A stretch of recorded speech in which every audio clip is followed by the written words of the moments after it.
AFC, the Bills, the Jags, and the Chargers all clinch playoff spots in that AFC playoff picture thanks to Indianapolis's loss. Indy not done just yet. The Colts can still make the playoffs if they win out and Houston loses out. In studio, Joe Musso alongside Bryant McFadden and Emery Hunt. And fellas, we'll get to Indy's defensive issues, but let's go good on the 49ers here first. What kept them in rhythm tonight, Mac, offensively? It looked like it was offense on air at times. Their quarterback, Brock Purdy. Brock Purdy was outstanding. And during the pregame show, we basically gave you the key ingredients for their success. And I felt like this was a great matchup in favor of Brock Purdy when you look at the Colts secondary. They were 30th in the National Football League in passing yards allowed coming in today's matchup, allowing around 247 yards through the air. That's been their average. Well, they went above and beyond that. Brock Purdy threw for 295. 5 touchdowns. You talked about that costly. It wasn't a costly interception, but, just kind of pressing a little bit. But outside of that interception, guys, I feel like this was his best performance this season in an injury-plagued year.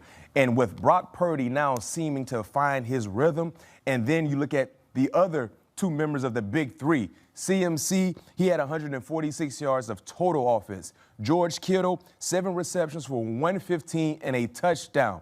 If their big 3 offensively, if they're clicking like this, they can do more than just get a few wins in the postseason play. I think they have an opportunity, a legit opportunity, especially if their defense can get the timely stops. But this was a great opportunity on a national stage for their star quarterback to showcase that I can still throw it around the yard and have success in doing so. I hear you, B-Mac, but the offensive line was the MVP tonight for San Francisco. They did a fantastic job just keeping Indianapolis at bay. There was not much pressure on Brock Purdy. We saw Christian McCaffrey had his picks and chooses of any lane he wanted to, from front side to back side, to run through.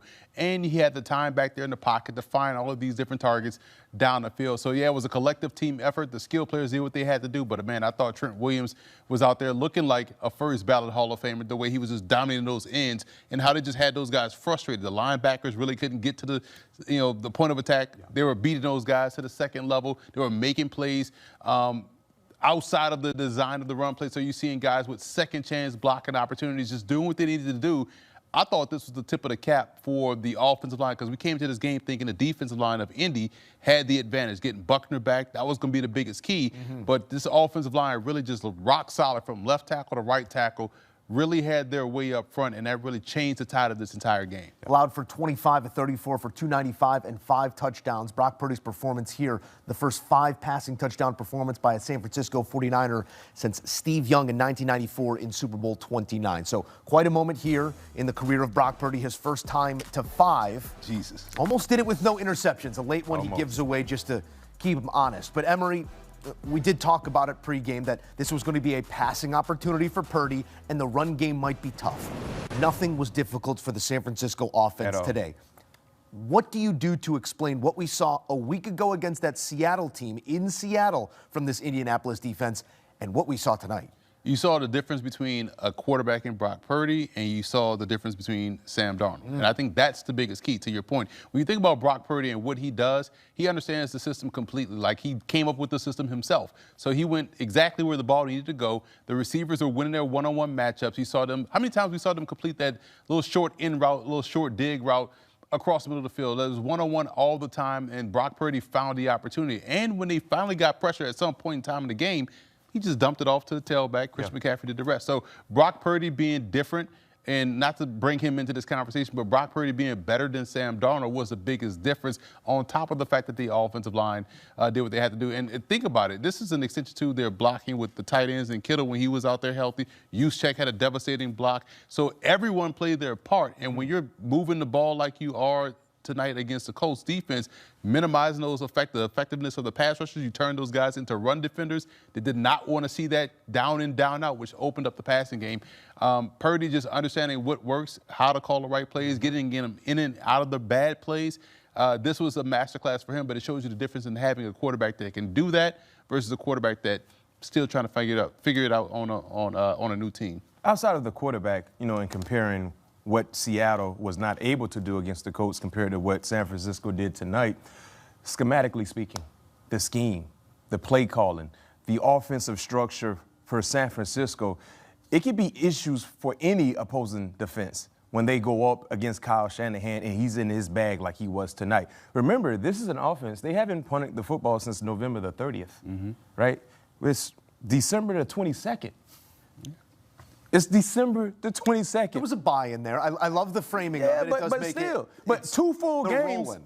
In 2 full games. He was still eating Thanksgiving food. Yeah, 20-some drives since their last punt. That's amazing. Yeah. That is amazing when you factor in how difficult it is to keep that same rhythm going. So all I'm saying is right now, Kyle Shanahan and Brock Purdy, they found their rhythm, which is very, very important because they're a few weeks away from getting into the playoffs with the playoffs starting. And then eventually you will get Ricky Pearsall back. See, that's the thing. We haven't seen their offense at full throttle with everyone because injuries have really hampered that. But we haven't really talked about, oh, man, they missed this guy. Oh, man, they should have this guy. No, because their head coach and Kyle Shanahan has been in his bag in terms of coaching and preparation. But when they get a full deck of cards to be able to get in that spade game, then look out, man. They really can cause some havoc. This is nothing new for San Francisco. It is a system, and you plug cogs into that system, and it continues to roll forward. It was working as smoothly as you could ask for tonight, and that's now Chicago's defense's problem to solve coming up in a primetime matchup on Sunday Night Football in Santa Clara. We got big playoff implications on both sides of that one. We'll get to our playoff picture here in just a moment, but staying in the moment with what the Colts showed, not just defensively, but offensively, and Phillip Rivers' performance here with the season essentially on the line. The losing streak continues. You start 8-2, now 5 in a row in the loss column. The Sportsline projection says, thanks for playing. You're going to be the first team in nearly 30 years to miss the playoffs after starting 8-2. What do you make of Rivers' night, the way it started, so productive in the first quarter, and the way it ended with the pick six? He was better. We all felt like he would be better in this matchup because of the defense and being at home, and he was. I mean, they came out very, very aggressive. I really felt like they was a little too aggressive in spots in this ball game, but he threw for 277, 23 of 35, 2 touchdowns and an interception that was returned. But the way he started this game, Emery, I felt like, man, he was ready to go. And he was invested in this game. I didn't see him sit down on the sideline. Aggressive nature that we saw, it kind of kept putting more pressure on the defense when they were in a bad spot the entire ball game. But for Phillip Rivers, the interception, I mean, that was a tough play. But outside of that, you tip your hat. He did exactly what you would want your quarterback to do in a very, very important match tonight. I felt like the same thing we said about the 49ers offense, we could say about their defensive line. They dominated the point of attack. And they got too aggressive in terms of throwing the football early, albeit having success. That Jonathan Taylor is a volume guy. He needs those kind of consistent carries to get really going and to really feel out of defense before he starts to pop these runs. Well, if you're running the football every fourth play, you're not going to get into that running back groove. And because of that, your offensive line is now playing from a passive perspective. And so they're not just firing off the football. That allows San Francisco to really control the line of scrimmage, maintain the line of scrimmage, and because your quarterback is not mobile like he was when he was younger, it allowed them just to collapse the pocket around him. And we saw that manifest itself in some sacks, the fumble that backed him up on one drive that cost him a series. And so when you get to all of that late in the ball game, now you see D. Winter's interception like it was a 2022 college football playoff game against Michigan where he fought one back against J.J. McCarthy, 29 yards for a touchdown. You're just dragging everybody's quarterback. I'm just bringing everybody. Come to the party, man. It's week 16. But I just felt like if the offensive line was able to get to a rhythm early by firing off the football and not in that passing game mindset, that's where we saw them have those issues. A 5-game losing streak where we've watched the Indianapolis Colts' playoff percentage drop from 98%, almost near certainty. They were a 1 seed to just 2% after this. Again, they'll have to win out, and Houston will have to lose out. We'll get to that playoff picture here in a moment. A final thought on the San Francisco 49ers. We did see George Kittle leave this game, looked to be a foot-ankle issue.